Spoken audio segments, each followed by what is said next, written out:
Hey everyone! Are you looking for an alternative to marrying rich? What if you learned to invest your money instead? My partner Mel is teaching an investing workshop for beginners on March 7th from 2 to 4 p.m. Eastern Time on Zoom. I've taken her workshop and I know I might be biased, but it's actually really fun and informative and has already helped me start growing my wealth and my independence to ensure I'll never have to marry a rich asshole like women in the Regency era. For more details and to get tickets to the workshop, you can head on over to Money with Mel March 7, that's the number 7, .eventbrite.com, and follow her on Instagram at money.with.mel. And now enjoy this week's episode covering Volume 2, Chapters 3 and 4 of Mansfield Park.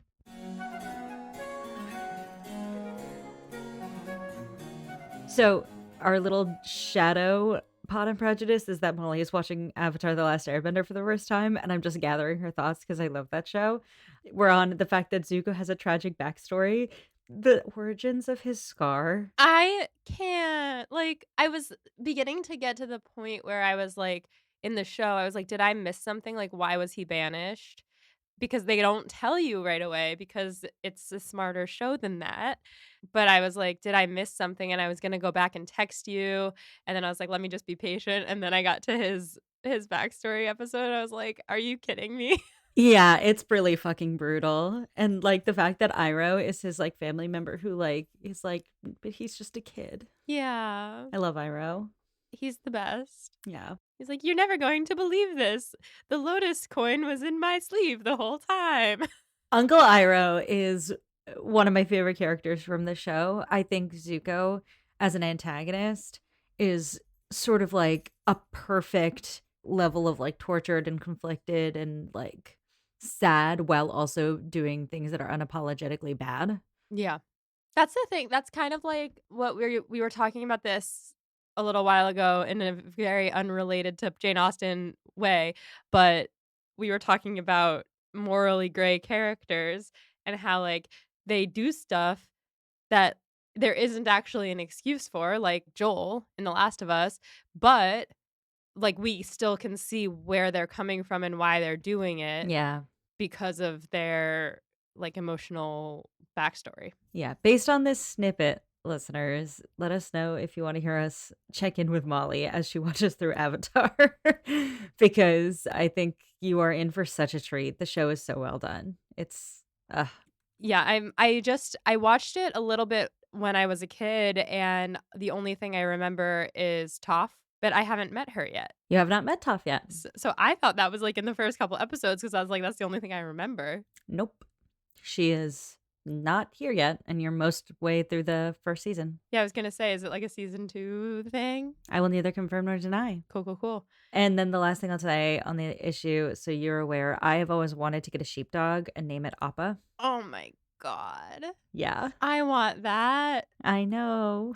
Appa's so cute. Every time he's on screen, I'm like, "Mel, look, look, look at Appa, he's being so cute." Mike is a big Momo fan, and I feel like there's the Appa people and there's the Momo people, but we can agree that both are amazing. Well, you should get a sheepdog and name it Appa, and you can get, like, a tiny dog like Milo and name it Momo. Yeah, or a cat, Yeah. because Momo exhibits some feral cat behavior in like a wonderful way. Sure, for sure. I guess. No offense to cats. No offense to cats. No, I agree with you that a little dog named Momo who's a little bit like, ooh, ooh, ooh, ooh. Yeah, like a Miki, like Milo. Momo the Miki. But here's the thing. You're kind of right because in one of the episodes that I watched where Katara and Sokka get the flu or whatever, and Katara keeps being like, "Momo, can you get us some water?" And Momo keeps running away, and he doesn't understand, or she? They? He He? Okay, and he keeps just, like, picking up random items and bringing them back, and by the end of the day, like, they're dying, and they're just surrounded by, like, random artifacts. That's very cat behavior. Yeah, that is peak cat. Yeah. Wants to be helpful, but is like, here, I brought you this. Is that what you wanted? Exactly. Anyway, should we talk about Jane Austen? Yeah, we should talk about Jane Austen. So this is Becca. This is Molly. We're here to talk about Jane Austen. We are here specifically to talk about Mansfield Park. Listeners, if you're new here, I, Becca, have read many Jane Austen novels through my lifetime. And I, Molly, am reading all of her novels for the first time through this podcast. If you want to hear Molly read through Pride and Prejudice, Sense and Sensibility, Emma, or Persuasion for the first time, you can listen to seasons 1, 2, 3, and 4 of this podcast, respectively, but that is not what we're doing here today. No, today we are talking about Mansfield Park Volume 2, Chapters 3 and 4, or if your book is not volumed, Chapters 21 and 22. Yes, we're resetting. What a set of chapters. Yeah, there's a lot to unpack in these chapters, and very little happens. It's been hitting me lately, and I said this in our last episode, how complex this book is and like how hard to read it is. I can see why it's not one of the ones that people are like, oh my God, Jane Austen, I love Pride and Prejudice, I love Sense and Sensibility. It's like dense. Yeah, there's really two molds of Jane Austen fans as to Mansfield Park. I'm not saying that everybody falls into one of these, but these are the most common camps. One is, I'm a huge Jane Austen fan, and low-key Mansfield Park is my favorite. Or I'm a huge Jane Austen fan, except Mansfield Park. Interesting. And the reason for that is that, like, it is very obviously different than her other books. She is trying to accomplish something different with this book, I think. The question of how successful she is in accomplishing that is debated in the fandom. And also, if you want to just read, like, a brilliant love story with the most biting satire of the British upper class, that's not really what's happening here. So this isn't really like Jane Austen in the sense that you and I have dealt with it, which is why when we started the book, I was like, Mansfield Park is really, really excellent if you keep an open mind to it. That's how I feel personally, is that, like, I can share this now. First time I read this book, I didn't like it. Second time I read this book, I really liked it. Third time I read it, I really liked it. Yeah, I can see that because, like, just going through these last two chapters in which not a lot happens, but like stuff still happens. Like, kind of a lot happens, actually. But there's not a lot of events. But it, like, really was a slog to get through for me, and I don't know if that's because I'm recovering from a really bad cold and I have brain fog or what, but I would read a couple sentences, I'd be like, I don't know what they just said." I'd go back, I had to read it again. It took me forever. And then when I was going through to type my notes, I was having a much easier time and, like, kind of enjoying them. So, it really takes time, this one. Yeah, I would say. And also, like, every Jane Austen book has its pockets transferring from one part of the plot to another. And this is kind of a prolonged one because we had the Sir Thomas return Mhm. and the grand Yates debacle of it all, which I guess this is our previously on. And then after Sir Thomas returns, everything kind of just dissipates that we've been building towards in the plot, and Henry leaves. Mhm. Henry, the main catalyst for the conflict right now. So now we're in a space where it's like, okay, main catalyst for conflict has left. What happens next? Right. And we're not at the place in the book yet where we're going to move forward and figure out what happens in the rest of the book, because we are just about halfway through this book. That is wild. I keep wanting to, like, look up pictures of Fanny from adaptations, and I'm really using all of my willpower not to. But I'm like, "Oh, we must be almost done. I'm gonna know how she looks soon." But Yeah. alas, Yeah. not yet. Not yet. No, you are not almost done. There's still so much to happen in this book. It's not all just horny theater kids. As much as we wish it were. Yeah. I mean, you and I needed to be taken out of the lover's vow section. It was Yeah. too much for both of us. We couldn't handle it. We, like the Bertrams and the Crawfords, cannot handle such a horny theater kid play Too moment. steamy. It's Yeah. it's too much for our past. Our past is like theater kids. Yes, and sorry, speaking of horniness on Maine, just to give you all an update as to where I'm at with Heated Rivalry, I have read the first 2 books in the Game Changers series since the last time we recorded. And you know what? I love that for you. Listeners, let us know if you want us to be recording our full reactions to Heated Rivalry. I have so many thoughts. I could really, like, have an intellectual, like, pulling it apart moment, I think. Let's get through this episode talking about Jane Austen, and then we'll talk about maybe talking about dissecting another well-done rom-com. Perfect. Okay, so the conversation is what happens when Henry leaves. The answer is a gloom falls over the house. Everyone's a little bit depressed and boring. Yes. Ilya Rosanov voice. Boring. Oh my god, Hollander, you are so boring. So Sir Thomas, as we know, likes a quiet family gathering, and so he's not inviting people over the way that they were every night when he was gone. They don't really hang out with, like, the people from the parsonage, and the only people that he's, like, kinda letting into the house are the Rushworths because Mr. Rushworth obviously is courting his daughter, or engaged to his daughter, not courting. Yeah, they are very much what? Engaged. Not for much longer though, because they're gonna be what? Married. Yeah, here it is. I feel like there has to be some sort of wedding waltz here, but oh man. But like a dirge. I was gonna say like a thunderclap too, because it's just yeah, we'll get to it. Yeah, we'll get to it. It's almost there. So Edmund wishes that his father would let them invite the Grants over because, they were so attentive to his sisters while Sir Thomas was gone. And they were such good neighbors, but also because they have Mary Crawford with them. It's the real reason. Exactly. Horny on Maine. Yes. Once again. He thinks that having the Grants over would lift Sir Thomas's spirits, and Fanny's like, I don't think he wants any company. We know that he likes to have a quiet family night in. And she says that she actually doesn't think that their demeanor as a family has changed that much from how they used to be. Like, Edmund is like, "Oh, we're so serious now."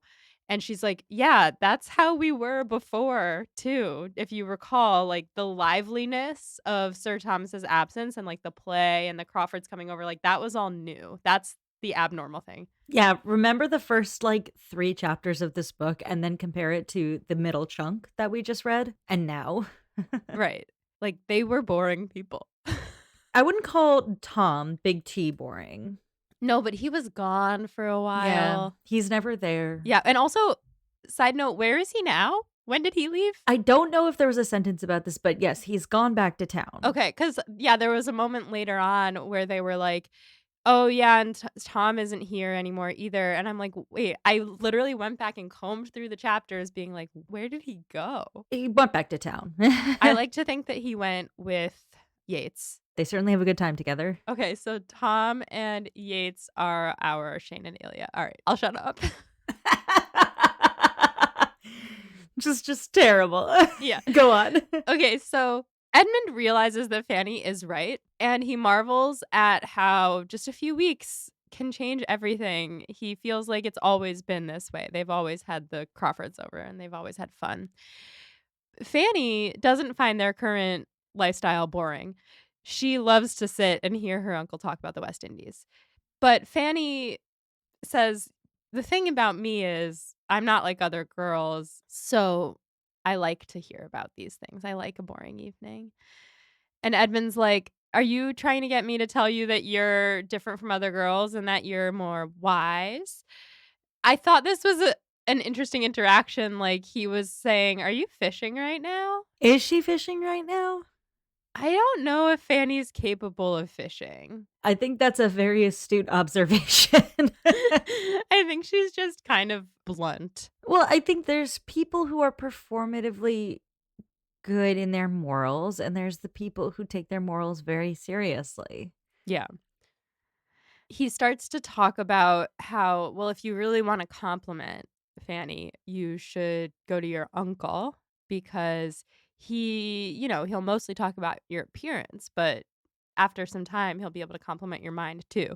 It's weird coming from Edmund. And Fanny clocks that it's weird and she blushes. And he's like, oh, come on. You know that he thinks you're very pretty. Anybody but myself would have made something more of it, which is kind of rude. But not rude, but more like friend zoning. Yeah, it's almost worse than not getting the compliment in the first place to have him be like, "Man, like, don't you know you're a hottie? Someone's gonna love this someday." Yeah, like, not me, but someone. But this is a marked change in how we've discussed Fanny. Yes. About a half a year has gone by since the Crawfords arrived at Mansfield Park. Fanny has been quite young in that time, but she's, been more in society, more outside. She's had a more exciting time of it. She's developed in a certain way. And you get sort of a sense that Fanny is growing into herself a little bit more and becoming a bit more of a hottie. Yes, and Edmund tells her so, which is a little devastating. He says, "It's true you weren't admired before." First of all, a weird thing to say. Second of all, now your complexion is improved, you've gained countenance, which I think he's saying, like, her face card has improved, and her figure has filled out. She's got boobies now. Yeah, this is her cousin who she's in love with telling her this. Yeah, this is her first cousin Yeah. being like, "Excuse me, you're very hot, and if you were not my bestie, I would make hay of that." And she's like, "I wish you would still make hay of that, my first cousin and best friend." Yeah. She, like, blushes, she turns away, and he says, "Oh, come on, it's just an uncle's admiration, it's nothing to be embarrassed about." She also wrote, "If I loved you less, I might be able to talk about it more." Yeah, we have to remember that. We have to remember that when she's writing Edmund Bertram. Yeah. I just couldn't help but think, like, how dumb an idiot this man is, because he's sitting here being like, "You're so beautiful, like, other people really think you're so beautiful now," and she's blushing and she's turning away, and he's like, "Oh, come on, it's just your uncle saying that," and it's like, "Dude, you're saying that." And it's also like the phrase, "There's nothing wrong with an uncle's admiration," just sends a chill down my spine. Yeah, no, it's very icky, it gives me the ick. She says, "Let's stop talking about how hot I am, please," and he's like, "Well, you know that my father, your uncle, is disposed to be pleased with you in every respect, and he just wishes that she would talk to him more," being his uncle, because she's just too quiet in their nightly family gatherings, and Fanny's like, "Well, I talk to him a lot more than I used to, like, last night, didn't you hear me ask him about the slave trade?" Thoughts? Yeah. I just wish I was a fly on the wall to have heard what she was asking and how. Because apparently after she asked and he answered, there was just, like, a very prolonged silence, and I don't know if it was, like, a discomfort with the subject matter, or, as Fanny thinks it, people weren't interested. What do you think? I hope it was a discomfort with the subject matter. That's how I read it. Yeah, I think there's, like, maybe a lack of understanding. I don't know what her question was, but the way she's talking about it sounds like she was just like, "Oh, and how's the slave trade going?" And he's like, "Oh, very well, thank you." And then and then everybody else is faced suddenly with the fact that their family owns slaves and is like, "Can we not talk about this? Like, let's brush that back under the rug." And It needs not mentioning that this is a very talked about line in this book. yeah, I figured as much. Yeah, I think there's a lot of different ways to read it. I am interested in why Fanny asked the question, what she thinks is proper about asking the question, and the reactions of everybody after she asks it and doesn't go on. I think it speaks to, I mean, quite a couple different issues. There is a study question about this, so obviously we will come back to it, but it strikes me that Fanny sees this as a way to connect with her uncle and that it doesn't work. And she doesn't really process why it doesn't work. But the silence that follows is sort of a pregnant silence where Fanny doesn't quite understand that she's not supposed to be like connecting with that part of him. That is supposed to be the part that's swept under the rug. Yeah. And his daughters and maybe his son might realize that, but Fanny doesn't because, I mean, it's an interesting question. Yeah. It's also an interesting question. What is the question? Is it about the harms of it? Is it about the economics of it? Is it about their personal part in it?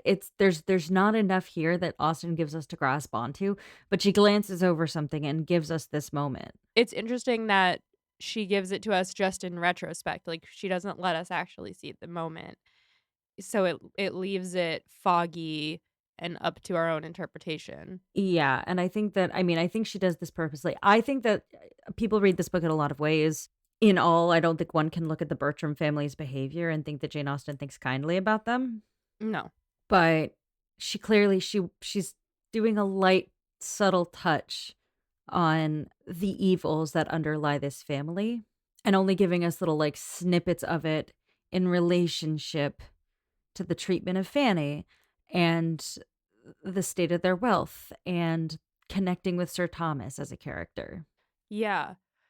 And I think Fanny asking about it almost like it could be read one way of her like not understanding that this is a bad thing and like talking about it and like that could reflect poorly on her. But on the other hand, I wonder if it shows like a lack of social awareness and Oh, yeah, I think that that's more, where I place it, but also, I mean, it's also possible that she's voicing an opinion that's negative about it. It's not clear. oh, that's a good point. Like she could have said something. Yeah, I kind of like that. What if she said something that embarrassed the family? Yeah, we don't know.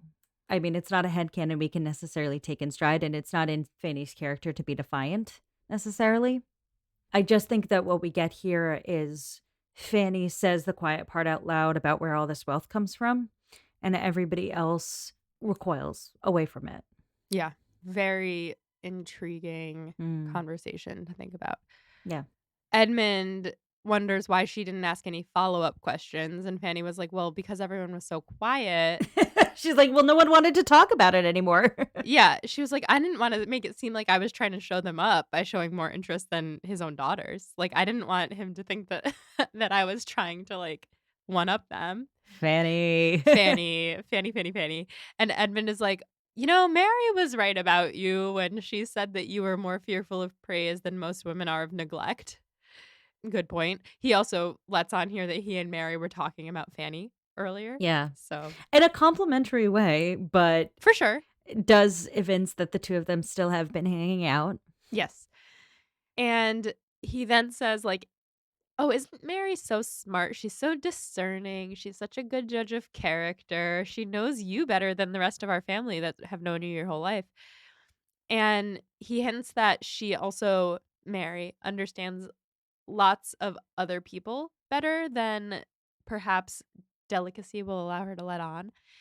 I wonder if he's talking about Mariah here. Do you get the sense that Edmund knows about the Mariah thing? No, but I get the sense that he knows that Mary knows more drama than she is letting on. And I don't know like how much she's told him. So like there's a possibility, but he would be really upset if he knew about Mariah. Yeah, I think that that's right. I think he does not suspect Mariah of bad behavior with Henry Crawford, particularly. So maybe he's talking about Rushworth or Yeah, I think he might be talking about the characters of some of the people around them that she's too nice to talk about.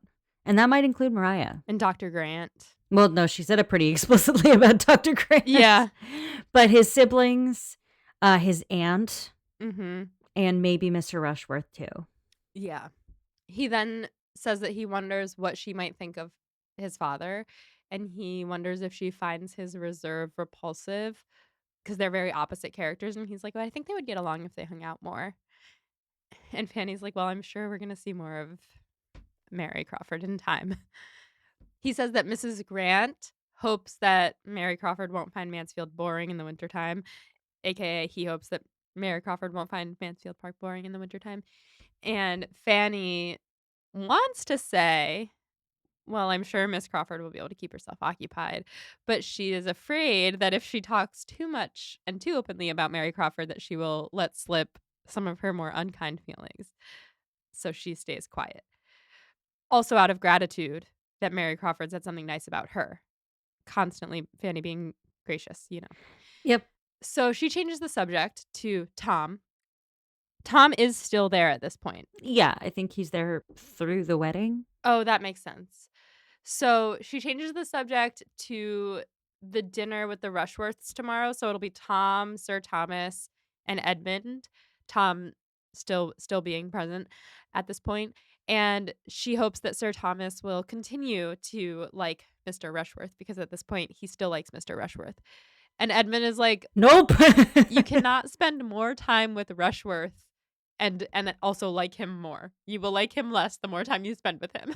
And lo and behold, Lo and behold, Sir Thomas learns soon that Mr. Rushworth is an idiot, and he starts to worry that perhaps Mariah does not actually like him and maybe got engaged a little too soon. He thinks that she's careless and cold to him, and, quote, "Advantageous as would be the alliance, and long-standing in public as was the engagement, her happiness must not be sacrificed to it," which I think is a really, in my opinion, a good dad moment. It's so close. It is so close. He goes to her and he's like, "Listen, if you are not happy, I will help you. As troublesome as it will be to break off this engagement, I will support you in it." And she says, "I'm not unhappy. I haven't changed my mind. I have the highest esteem for Mr. Rushworth's character and disposition." And Sir T is like, "Oh, Great. thank God." Glad we didn't have to go through that. And it says in the book basically, like, if he were not so relieved to not have to go through the rigmarole of breaking off this engagement, his judgment might have asked him to press further. Yes. And if it were anyone else and not his own daughter, he might have, but because he doesn't want his family to be scarred. By such a large broken engagement. Yeah.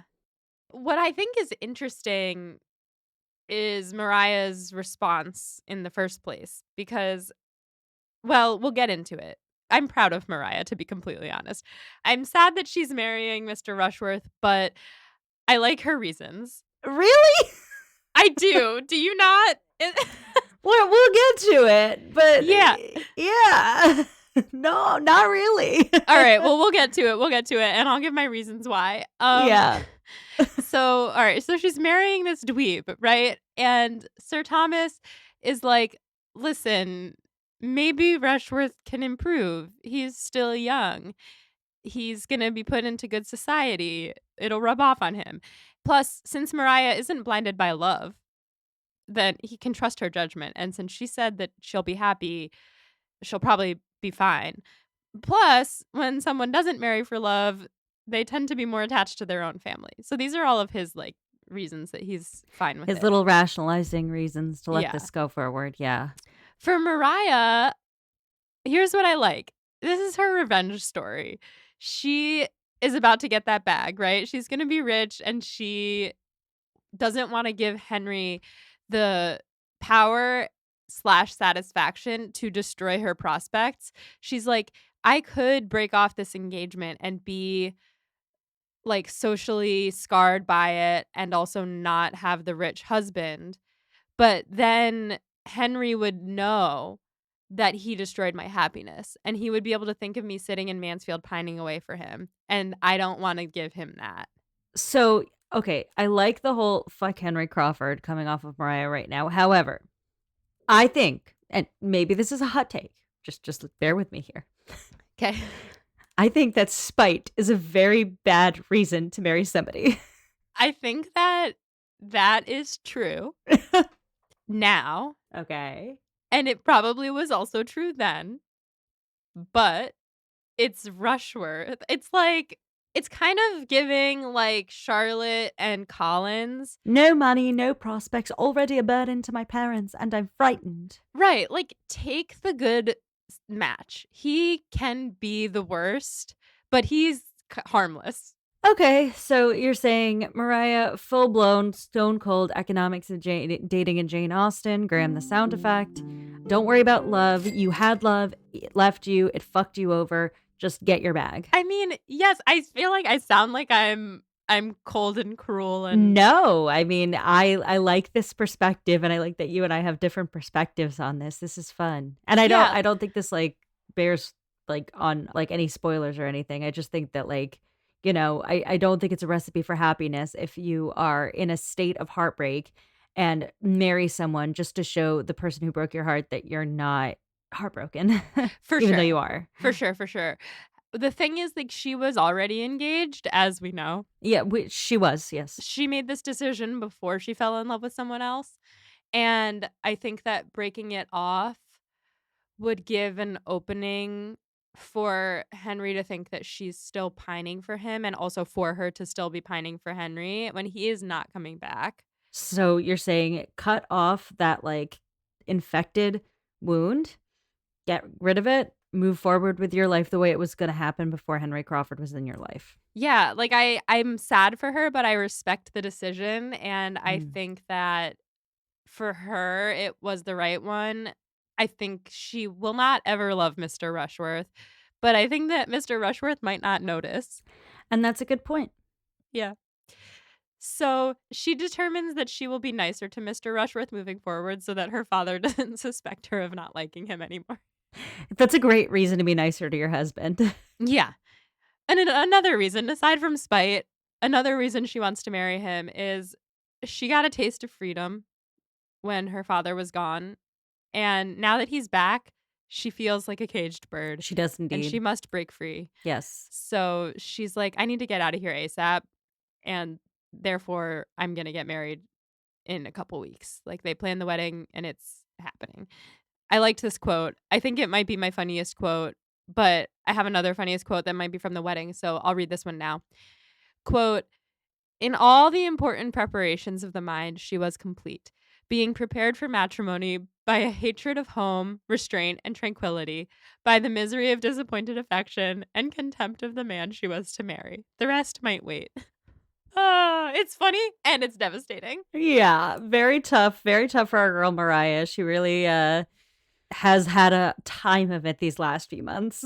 She has. And I feel bad for her, but I also feel, yeah, I've said everything I need to say about her. Okay. I'm sure our listeners will come for me. It's in the study questions, yeah. So we'll get back to it, yeah. Okay, great. We'll talk about it more. I'm not trying to not be a girl's girl or anything, but I respect the hustle. No, are you kidding me? You're supporting women's rights and women's wrongs. You're so right. Yeah. Yeah. So, Mrs. Rushworth, in preparation for the wedding, dips out to Bath. She is ready to make way for a new mistress. I like that it said that when she moved to Bath, she enjoys talking about Southerton much more than she ever even enjoyed living there. She loves telling people all about it. And then the wedding happens. Wedding bells Thunderclap. and fart noise. It's a lovely wedding. The only complaint is that they didn't have a brand new carriage to carry them away from the church. And Julia. Them and Julia. Julia Yeah, is with them. she's there too. Mrs. Norris congratulates herself on a match well made. Go, Mrs. Norris. You did that. You didn't. You didn't. Honestly, the hero of the story.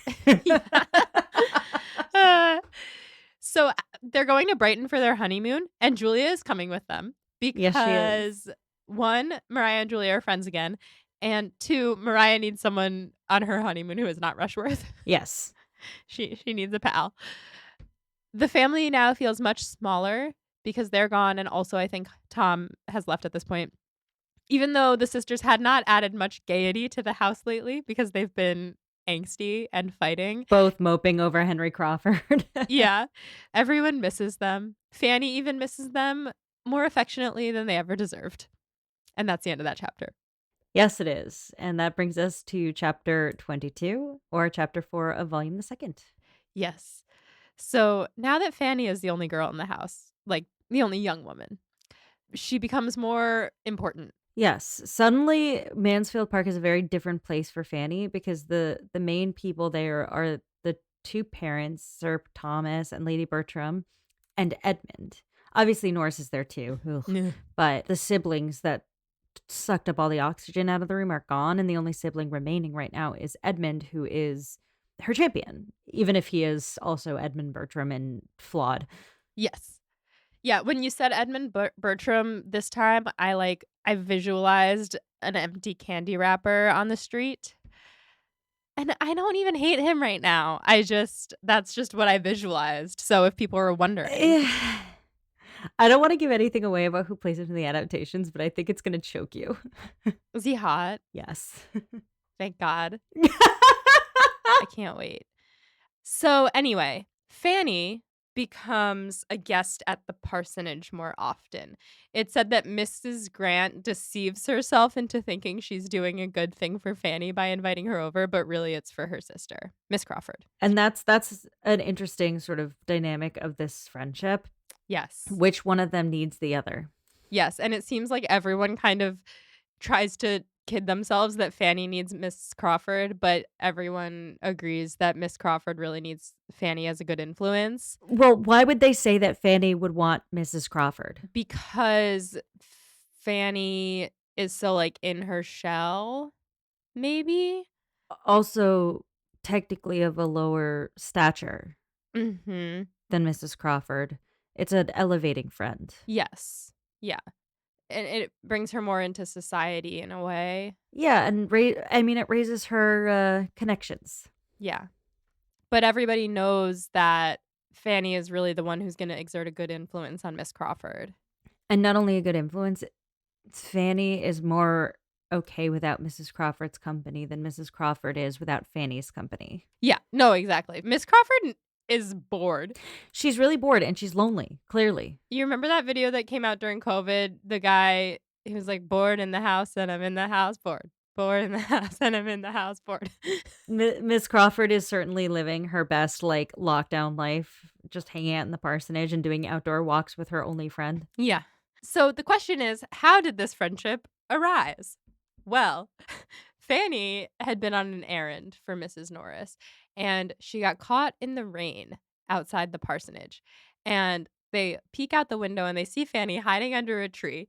And they call down to her. They're like, "Fanny, come inside, come inside." And she's like, "No, no, no, I'm fine. It's gonna pass over." And then finally, Dr. Grant comes out with an umbrella and is like, "Come inside." And she's embarrassed, so she goes inside.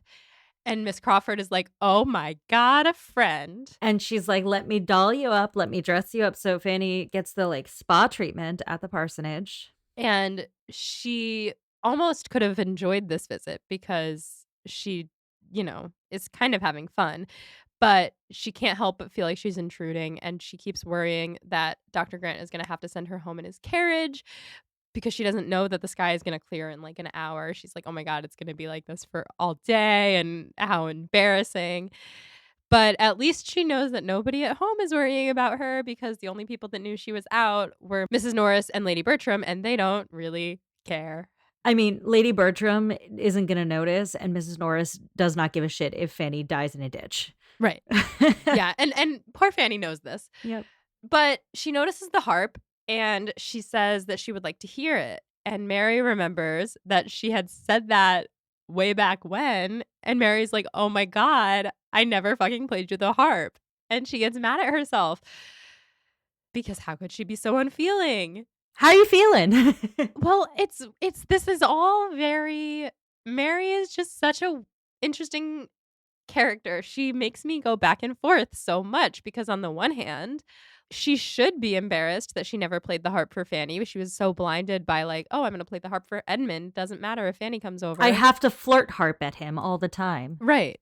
And she does constantly, but she knows that she should have played the harp for Fanny. So like she does have a good bone in her body. It's just like she's just back and forth like, "Oh, I feel bad for her because she's lonely and now she has a friend." But then it's like, "Oh, but she actually only wants Fanny around because she needs someone new to look at." Yeah. So she doesn't actually like Fanny necessarily. I mean, she likes Fanny, but she doesn't have any like emotional attachment to Fanny. She's just like a person. Mary Crawford does resist characterization. Mhm. Like she resists any sort of big box you put her into as a human being, which I think makes her very compelling to read. Yeah.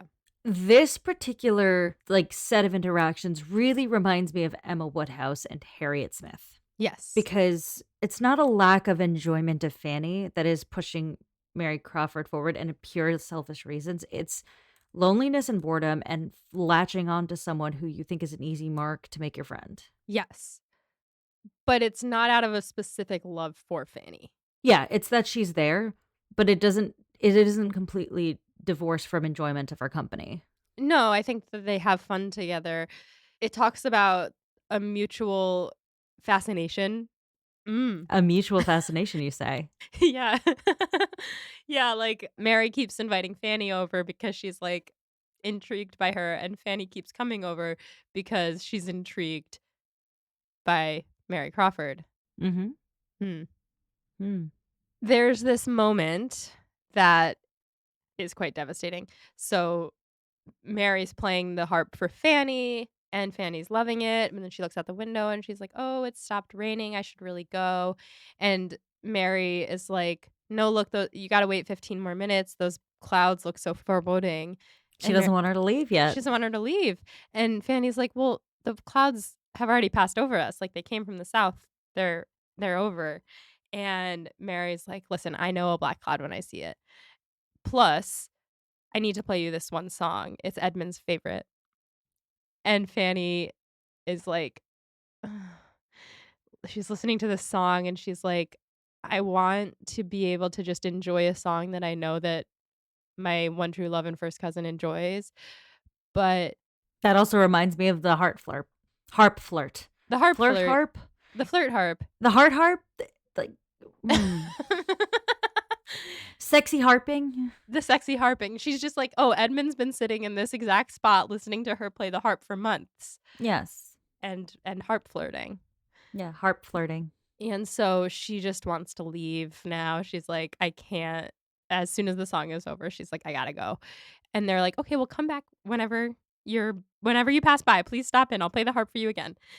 And that is the beginning of this friendship between the two of them. Mhm. Fanny does know in her heart of hearts that she is only being sought after because there's nobody else around, but that doesn't stop her from, like, kind of it's almost this, like, need to go every day. This is really interesting. Have you ever been in a circumstance where there's another woman who you're in competition for a person's affection for? I'm sure in college, yeah. Mm. Yeah, I mean, let's not go down that road, but Yeah. there is like a "what do you have that I don't have" element to the interaction. Yeah. Like, you can't turn away from the person 'cause you're like, "I wanna understand what it is about you that makes you the target and not me." Yes. That is a good point. Mhm. I hadn't thought of that because it could almost be I mean, yes, there's, like, an understanding a trying to understand that, and then there could also be, like, a study happening, like, what can I change about myself? Well, I think it's more like, I have everything that Edmund would want, and she's not thinking of herself as, like, entitled to Edmund, No. but she thinks of Mary as so beneath Edmund Yeah. in a specific way that she's like, "What is it about you that has enchanted him that I'm not seeing?" Yeah. They spend a lot of time together in Mrs. Grant's shrubbery because the weather is unusually mild for this time of year. It's like November. And I wanted to read this quote. I don't know if it's funny or if I just think it's funny because I have the mind of a 5-year-old. Do it. Okay, so she went, however, and they sauntered about together many a half hour in Mrs. Grant's shrubbery, the weather being unusually mild for the time of year, and venturing sometimes even to sit down on one of the benches, now comparatively unsheltered, remaining there, perhaps, till in the midst of some tender ejaculation of Fanny's on the sweets of so protracted an autumn, they were forced by the sudden swell of a cold gust shaking down the last few yellow leaves about them to jump up and walk for warmth. You loved the ejaculation there, didn't you? I did. I think it's just funny because they go sit on a bench, and then Fanny is tenderly ejaculating about how beautiful the view is, and then a chill comes over them and they have to get up. And I like that this happens multiple times. This is a real side note, but given certain, quote, "movies" are coming out soon, I just reread Wuthering Heights, and I'm now, like, halfway through a reread of Jane Eyre, and without giving anything away about either one of those books, I did not realize until this reread how many times that Brontes use the word ejaculate. Just to talk about talking? Well, it's like forceful talking. Yeah, It's like interjection. that is funny, and think it makes it even funnier that we're talking about Fanny ejaculating. Like, Fanny, who never talks up, is, like, sitting there being like, "Quiet, quiet, quiet. Oh my god, look at how beautiful the passage of time." She just loves nature. She's hot for landscaping like our girl Lizzie Bennett. She is, she is. Yeah. That's funny. Is there a Jane Eyre movie coming out? There is not a Jane Eyre movie. This is like kind of a tangent, obviously. So like I reread Wuthering Heights. I had not read it in a really long time, and I always said it was my favorite book. And I was like, "Do I still love this book as much as I did when I was younger?" And the answer is yes, listeners. I do fucking love that book, and I will, like, die on that hill. It's a fantastic novel. It is still my favorite novel. It held me in a bind for, like, a week after, but, like, I'm doing what I did when I was younger, and I was craving reading Wuthering Heights again, but there's only one Wuthering Heights, and you can't read it twice in a row because it will destroy your brain. So I am like, "Okay, I'm craving more Bronte, so I'm rereading Jane Eyre, which I read after reading Wuthering Heights, and I didn't plot twist everybody, I didn't love Jane Eyre the first time I read it. I'm rereading it now. I'm liking it more than I did the first time I read it. Still not as good as Wuthering Heights. I will die on that hill. I have some issues with Jane Eyre as a book, but I'm enjoying it more this time than I did last time, but that's why I'm rereading Jane Eyre is that, like, I'm, like, in a Bronte headspace, completely separate from this podcast. But, listeners, if you wanna hear my thoughts on it, you're welcome to, like, expose them in the Becca approved spoilers thread on our Discord if you're a patron. I'm happy to chat with you about my thoughts. I have lots of feelings on both Wuthering Heights and Jane Eyre, and I think I might dive further back into the Bronte canon, like, generally. I have been very neglectful of Anne Bronte, but, she has some books that I should be checking out as well. Anyway, Jane Austen. So, where were we? I was here. Oh, ejaculation. Okay. Back to the ejaculation. So one day they are sitting on one such unsheltered bench, and Fanny ejaculates on how pretty the view is and how 3 years ago this was just a hedgerow. And in 3 years from now, we may not even remember what it was before. And how wonderful is the passage of time. I heard it as funnier when you said it that last time, like Fanny ejaculates on how good the nature is. Yeah, yeah. It calls to mind an image. Go on. Yeah, yeah, yeah. She comments on how human memory is the most wonderful of our faculties. It's incomprehensible how sometimes our memory is so retentive and serves us so well, and at other times it is confused and weak, and at still other times it is tyrannic and out of control. I think she's describing the difference between remembering something perfectly, forgetting something, and warping one's memory, like changing the memory on them. Yeah, or also having memories sort of affront you later in life. Mhm. Unwanted memories. Mhm. She says, quote, "We are, to be sure, a miracle in every way, but our powers of recollecting and forgetting do seem peculiarly past finding out." I thought that was a nice quote. It's a gorgeous quote. I think that Fanny doesn't get as many witty lines as some other Austen heroines, but when she talks about nature, you really get these, like, little, like, soliloquies of prose that are just stunning. Yeah. And Miss Crawford doesn't have anything to say to this because she's not paying attention. So Fanny decides to change tact and admires Mrs. Grant's taste in how she has arranged the walk. She says it's beautiful in its simplicity. And Miss Crawford says, "Yes, well, it's nice for what it is, but you wouldn't really expect anything extravagant in the country." Before coming here, she hadn't even thought that a country parson would have a shrubbery at all. And Fanny doesn't really give that the time of day, and she's like, "I'm really happy to see the evergreens thriving." And then she goes off about how awesome it is that different plants can thrive year round while some plants die in the winter, and how cool is it that two different plants in the same family can have completely different laws of existence. Just imagine Fanny's apartment in, like, New York City in this day and age. She is such a plant girl. She's such a plant girly. And she has her house plants in her little library room, and Fanny loves her nature. she does.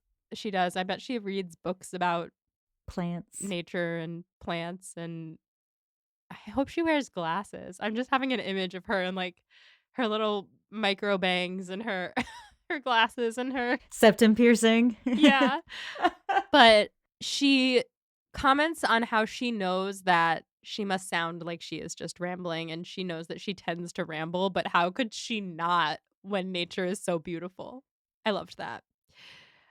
Mary says that she is like the Doge at the court of Louis XIV and declares that she sees no wonder in this shrubbery equal to seeing herself in it. I Googled this because I was like, who the heck is the Doge at the court of the Louis XIV? And I don't know who the Doge was per se. There's a lot of like wartime stuff that it had to do with, but he was thrown a reception at the court of Louis XIV in the Hall of Mirrors, and when asked what his favorite part of the palace was, he said, quote, "To see myself here." And I think there's, like, a couple of different ways that Mary, like, kind of quoting/misquoting slash misquoting this could be interpreted. Like, on the one hand, she's saying that she's surprised to have wound up here. She says that if you had told her a year ago she would be living at a country parsonage, she wouldn't have believed it, and, like, in a bad way. Whereas I think that the Doge saying that his favorite part was to see himself there was, like, a good thing, at wondering, like, "Oh, I'm finding myself in a palace. This is a good thing." So Mary's misunderstanding that quote, but at the same time, I think Jane Austen is making fun of Mary a little bit because the reception being held at the Hall of Mirrors, and he sees himself there. I feel like she's saying, or Austen is saying, that Mary is saying that she's the prettiest thing in all of the shrubbery. I do agree with you that Austen is making fun of Mary. I have a slightly different interpretation of it, and I'm gonna compare it to Schitt's Creek, Compare everything to Schitt's Creek, please. obviously. So, in the first few episodes, Alexis is, like, struggling with being in Schitt's Creek, Mhm. and spoilers for Schitt's Creek, I guess, if you haven't watched it, and she talks about going to, like, the party with Stevie, the keg party that they go to, Yeah. and she's like, "This is gonna be such a moment for me. I'm gonna go and make everybody jealous." So, like, there's, like, a certain, like, "Okay, I'm in these new circumstances, but I'm gonna create a moment for me," Yeah. situation, and I feel like Mary's trying to, like, create a moment for herself here, like, she's got Yes. this nice little shrubbery. It's not everything, but she's like, "I'm living my country life. I'm doing my bestie best." The Yes. feeling of, like, I'm gonna picture myself in this new circumstance, and it's actually gonna be lovely, and I'm gonna suit it, really. Yes. Yes, I like that because she's saying, like, that she is making this shrubbery her playground, basically, like, Nothing pleases me about the landscape more than picturing myself in it. This is my journey. This is my story arc. I like thinking of Mary as Alexis. It's not a terrible comp, although she does have some Moira in her as well. Yes, she does, but they are related. Indeed. Alexis has a little bit of Moira in her as well, and you know what? And Mary can be a little bit Alexis. La, la, la, la, la, la, la. A little bit Alexis. But moving on from that fun little quote, she says that these have been the quietest 5 months she's ever experienced, and Fanny's like, "Too quiet for you, yeah?" She's like, "Oh, sure. Don't you want to get back to London?" She's like, "No, I'm having a good time here." Yeah, she's like, In theory, it should have been too quiet for me, but actually, it's the happiest I've ever been." And, quote, "There's no telling what it might lead to." And then Fanny starts panicking. And Fanny's like, "No." She's like, "Shut up, shut up, shut up, shut up." Mary goes on to describe all the lovely things about her life in the country, like being near family, all of the social engagements she's had, being looked up to in society, perhaps even more than people who are wealthier than her. And on top of all that, getting to hang out with the person she finds most agreeable in the world. And she says, "I don't need to envy Mrs. Rushworth when I have a home such as this." And Fanny's like, "Envy Mrs. Rushworth? How could you?"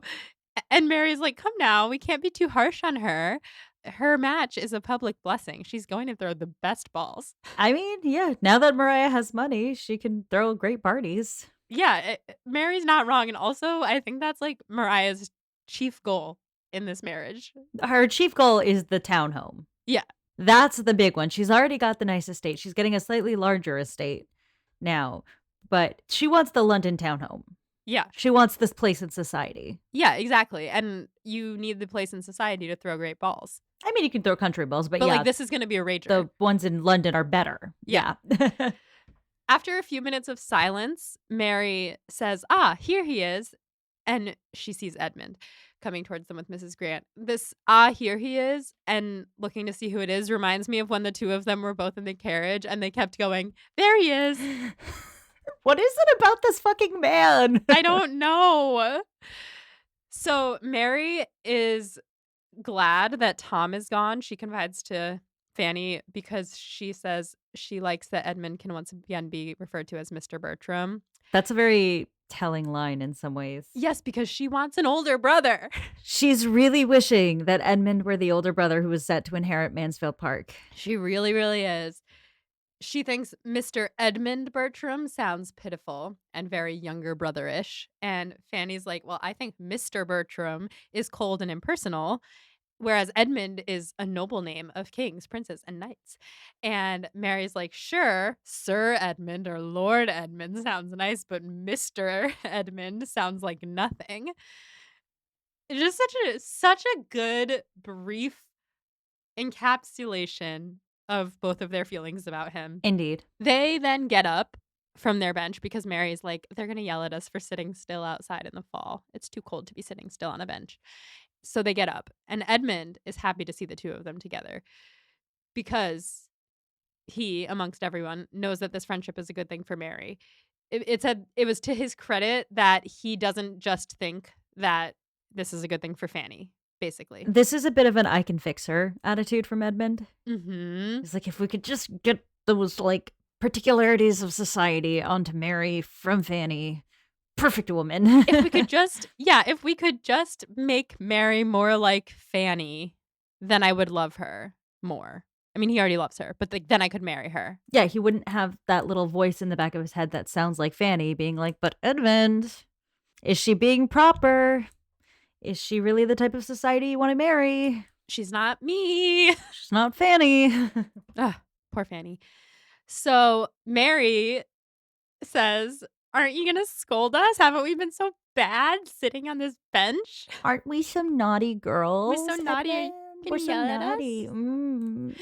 And Edmund's like, "I might have scolded you if either of you had been sitting by yourself, but since you were together, I can overlook it," because he's just so happy that they're friends. And Mrs. Grant is like, "You can't have been sitting for very long because I saw you walking through the window just a little bit ago."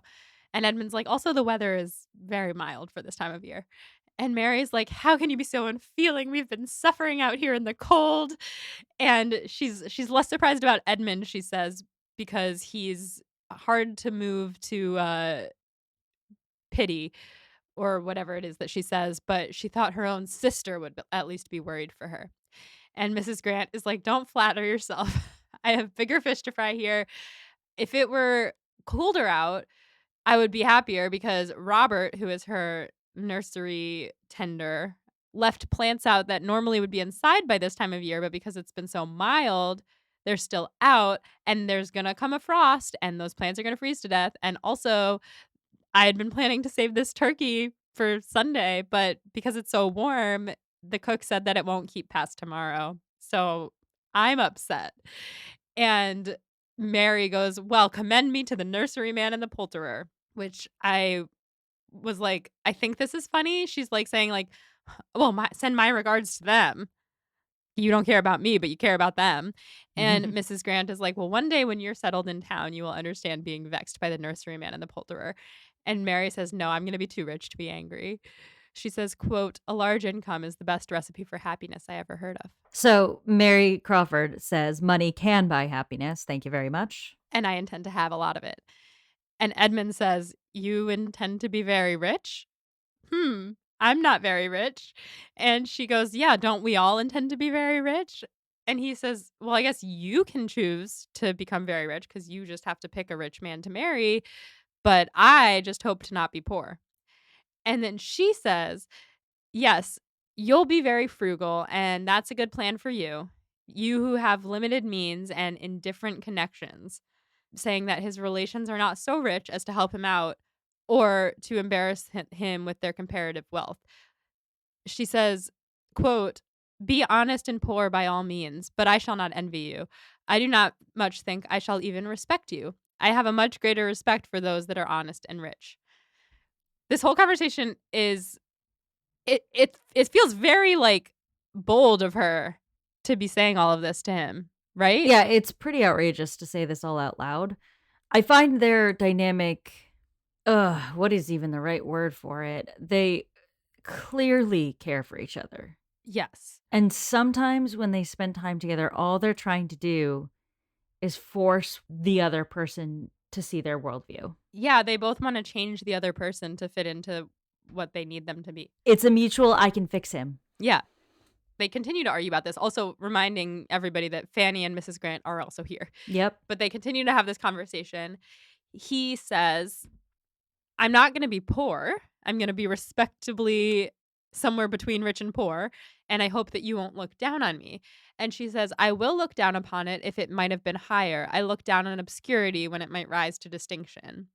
Basically, like, she's saying that you had the chance to do something other than be a poor clergyman, Mhm. and I look down on you not taking that chance. And he says, "How might my honesty rise to distinction?" And she has nothing to say to that because he's saying, like, "I have morals and I need to be true to myself, and this is what I need to do with my life. How can I raise that beyond what it is?" He's also saying, like, "I don't have a means of doing that that's appropriate." Right. She has to think about it for a minute, and after they're quiet, she says, "Well, you could join parliament, or, like, you should have joined the army 10 years ago." And he can't join parliament. He can't join parliament, and he can't join the army 10 years ago because it's not 10 years ago. Exactly. So, like, he's saying, like, "I'm fundamentally not what you're asking me to be right here." Exactly. Also, he would have had to join the army quite young. Yeah. How old is he? Um, that's a good question. He's like 16 when the book starts and Fanny's 10. And Fanny's now 18, so he's like 24. Yeah. Yeah, he would have had to join the army at 14, like 14 or 15, yeah. Which I'm not an expert in British naval history or anything, but I do think that like the men have to join quite young to rise up the ranks. yeah. So, he then gets very serious and says there are distinctions that he would be miserable if he thought he had no hope of obtaining, but they are of a different nature, and gives her a look, meaning, like, "I would love to be distinguished by you." And Fanny is walking behind them, and she is like, "I can't listen to this anymore. I need to go home." And then the clock strikes 3, and she's like, "I gotta go, guys. Bye." And then Edmund's like, "Oh, right. The whole reason I was out here in the first place was because my mother was looking for you, and I came out to fetch you." And he so quickly got sidetracked by talking to Mary Crawford.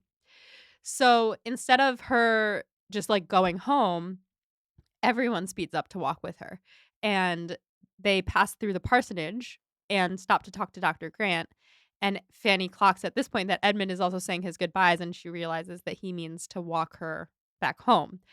While they're saying their goodbyes, Dr. Grant invites Edmund over for dinner the next day, and then Mrs. Grant turns to Fanny and says, "You should come too." And Fanny's like, "Me? What? I couldn't possibly." And Edmund is like, "No, I think that my mom and aunt can spare you for one night, like, that's awesome, you should come." And he's just delighted that she's been thought of at all. And so she's like, Okay." And Mrs. Grant then informs Dr. Grant that the turkey is gonna be the dinner because originally he had said, "Come over for mutton." And Mrs. Grant is like, "Well, the turkey actually has to get cooked tomorrow, so we're gonna have turkey." And Dr. Grant is like, "Well, Fine. nobody really cares what we're eating. The company is what matters." And then Edmund and Fanny go home, and while they're walking, Edmund is, like, talking for a minute about how happy he is and how excited he is for tomorrow's dinner, and then he gets quiet and introspective, and they don't talk the rest of the walk. Yikes. And that is the end of that chapter. Which brings us to the patron study questions.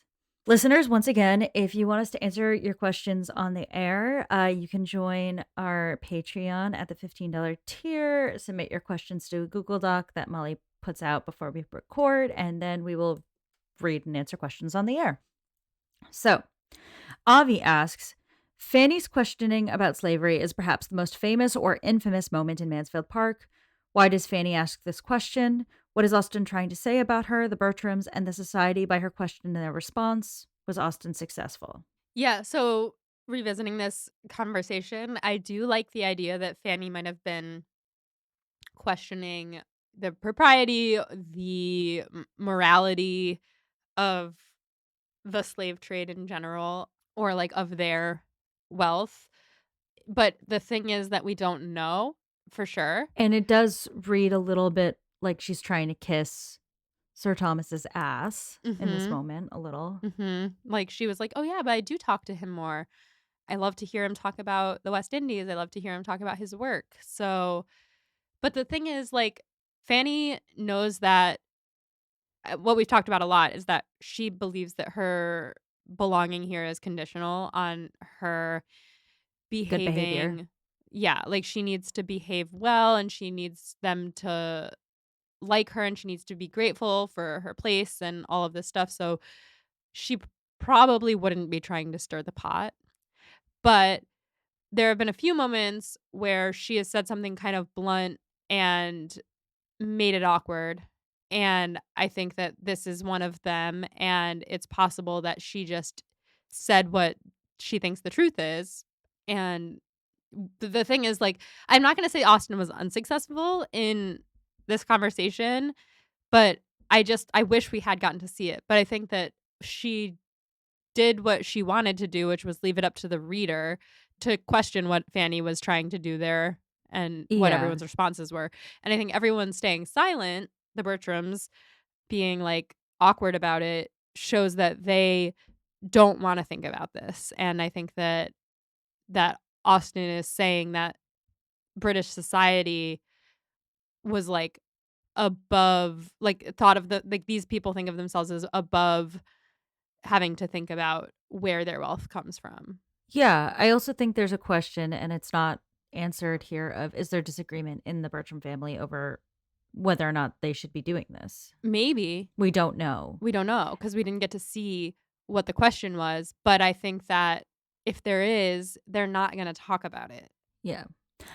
In terms of Austen's success, there's a lot of questions about what she's doing in Mansfield Park. Ultimately, I think what Austen is doing here is not trying to hit us over the head with the evils of slavery, and one can definitely critique her work for not going as hard at the source of British wealth as it does. However, I do think in this book she is attempting through what she knows how to do, which is witty takedowns, to show us the vapidity and the selfishness and the cruelty and the classism that derives ultimately from this source of evil. So I think she's showing us a certain type of family that exists in this time period, and she's taking them down a peg in a big way. And she drops these references through the book to where their wealth comes from as a part of a larger story about who these people are. And I think that as we read these books, it's worth talking about whether or not we need to demand more of a writer in the 19th century. I think I don't fall in the boat of saying that you can't critique Jane Austen for not dealing with it more head on. Yeah. I think we can always critique it, particularly in light of her contemporaries.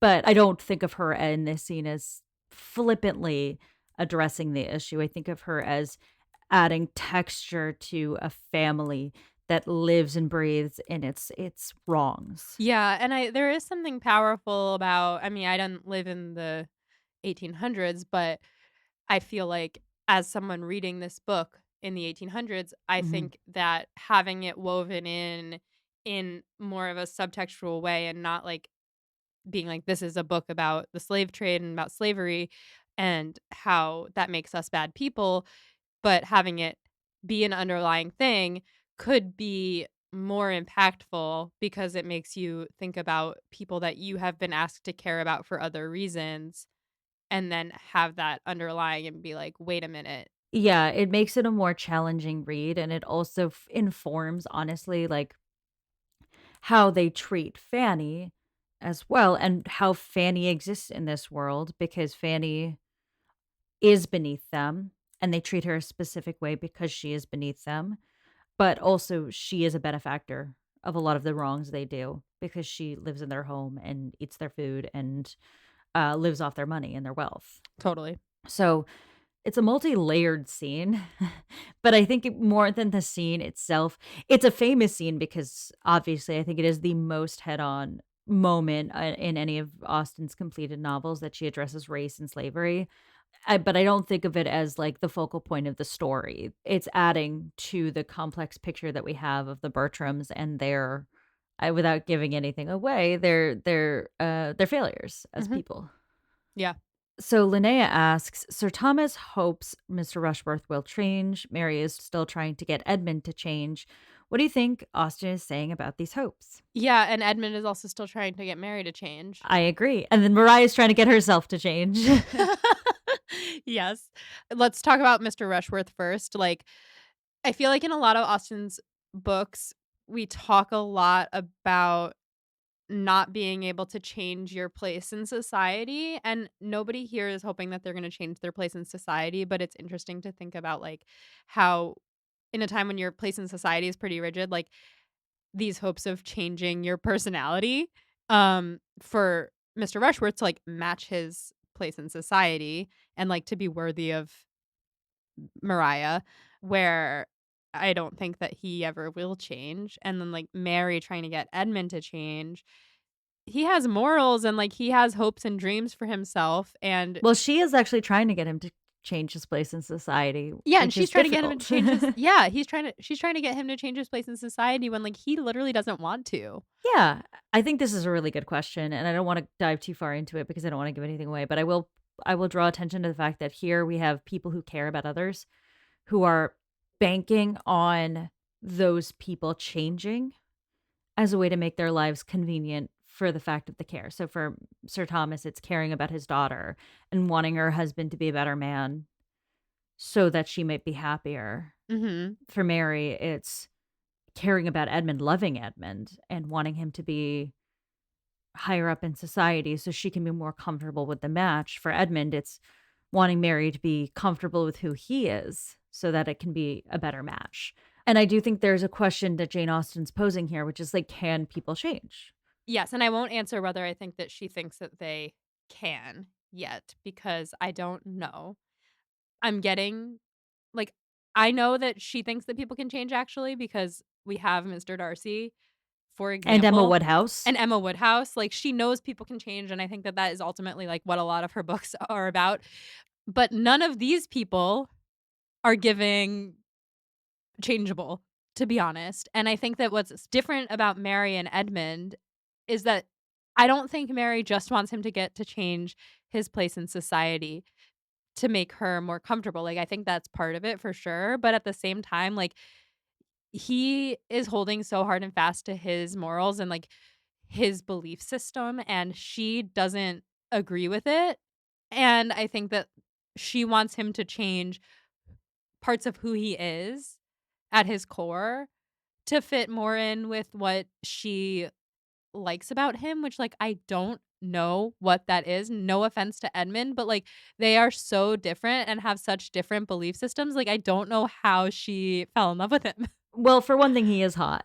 We can't I forget that. know, but And there has to be some accounting for chemistry for sure. here. And I think the two of them definitely do have a chemistry that's obvious. They do, but at the end of the day, you can't build a lasting relationship on chemistry alone, in my opinion. Hmm. Chemistry is important, and we've talked about that a lot, but you have to align on some things. I'm not saying you have to be the same, like, you definitely should be different. No, but core values, shared core values. Like Yeah, I would equate this with when you get serious with someone nowadays, you have to ask at the outset, do you want to get married? Do you want to have children? right, If we do any of those things, what's your stance on religion and do you care if your partner shares it? right. These are crucial things to a relationship. And I think that what we're seeing here with Edmund and Mary is just like a real affection for each other with a mismatch in those core things that they're both trying to find a workaround or to see if the other person's able to shift. Yeah, The question is, can they shift? Should they shift? I don't know that they should, and I think Edmund in particular is constantly making excuses for Mary, and you shouldn't have to constantly make excuses for your partner. So, I think that Austen is making a comment on chemistry and love versus actual compatibility here as well. Yeah, I will leave this at that because I don't wanna spew anything else about this, but lest I start giving away things Yeah, going sure. forward. Okay, Great question. we'll call that the "Can People Change" tracker. Yeah. Alright, now moving on to Becca's study questions. What is Edmund getting at when he's asking Fanny to make more of an effort with Sir Thomas? Well, first of all, that whole scene gave me the ick. I just didn't like how he was talking about it. But, I think that he's trying to get Fanny to behave more like a daughter to Sir Thomas and kinda get in his good graces a little bit more since she is the primary focus of, like, the female energy in the room, and I think he's thinking if Fanny can cozy up to Sir Thomas, she can raise her status in the household a little bit more. And so I think that he's trying to look out for her and secure her a higher place in society. And also throughout the book, he's always tried to get Fanny to come out of her shell a little bit more. So I think there's also that. Absolutely. I think you're totally spot on with this. And I also think that, Sir Thomas's daughters have just left. Mhm. So without the daughters there, there is this room for Fanny that there wasn't before. And his daughters have done a very poor job, little known to him, of incorporating his morals into their lives. Fanny's done a pretty good job of incorporating Sir Thomas's morals into her life for better or for worse. So she's well positioned to make herself an object of affection for him if she is able to sort of take on some of that affection that he can't be placing on his daughters herself. Right. What is also I think you just said a little bit and that you're really right about is that, like, she was kind of invisible before, which is why he didn't notice that she's been such a good kind of taken his morals and, like, exemplified them, and now she's not invisible anymore because there's nothing to hide behind. There's nothing to hide behind, and also the Crawfords having sort of jazzed up everybody for a while did bring Fanny more to the fore than she was before. Yeah. All right, so we're checking in on our What the Fuck Mariah tracker. Back to this just briefly. We've already sort of talked about it. Do we retire the tracker? I guess we probably can retire it because she's married now. Right now, she's just brought her sister on her honeymoon. So fun. She gets the townhouse. Good for you, Mariah. Yeah.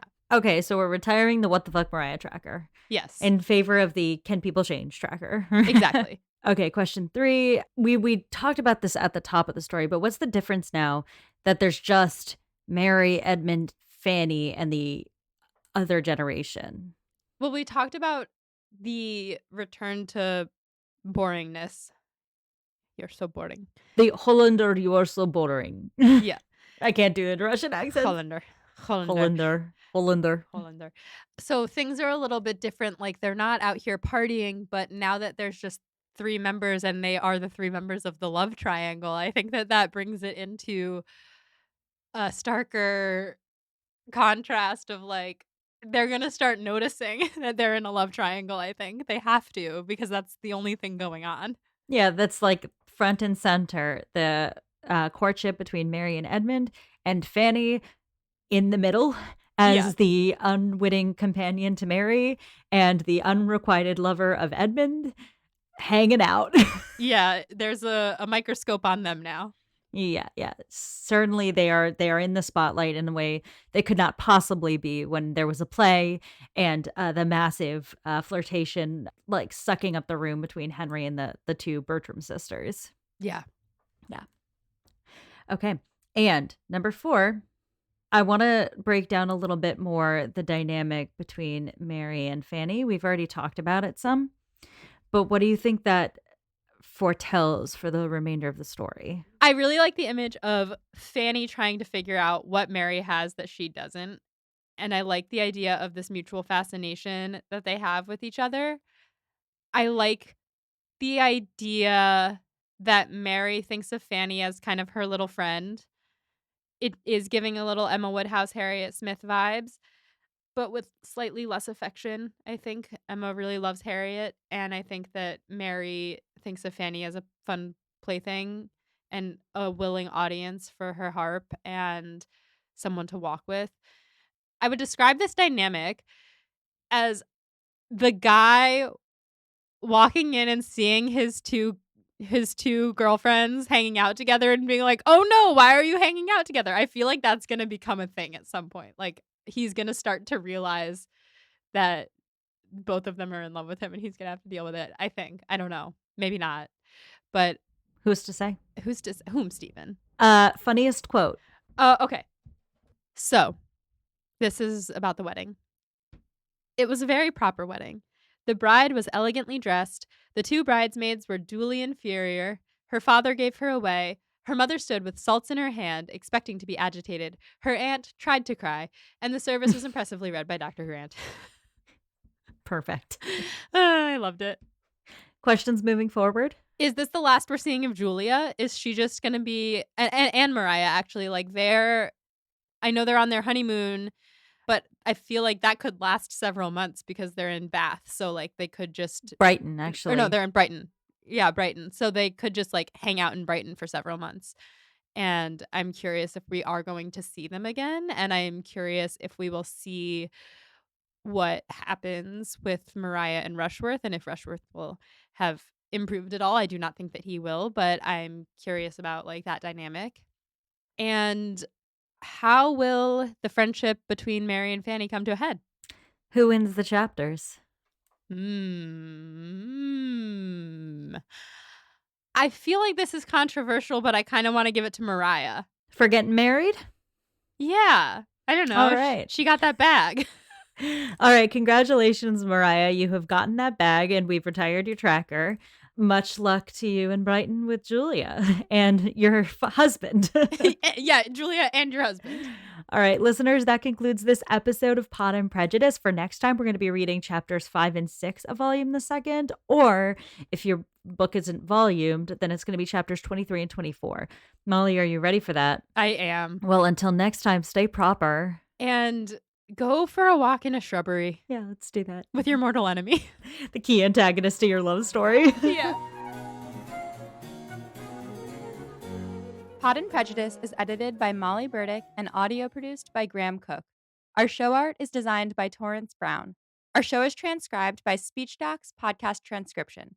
For transcripts and to learn more about our team, check out our website at podandprejudice.com. To keep up with the show, you can follow us on social media at Pod and Prejudice.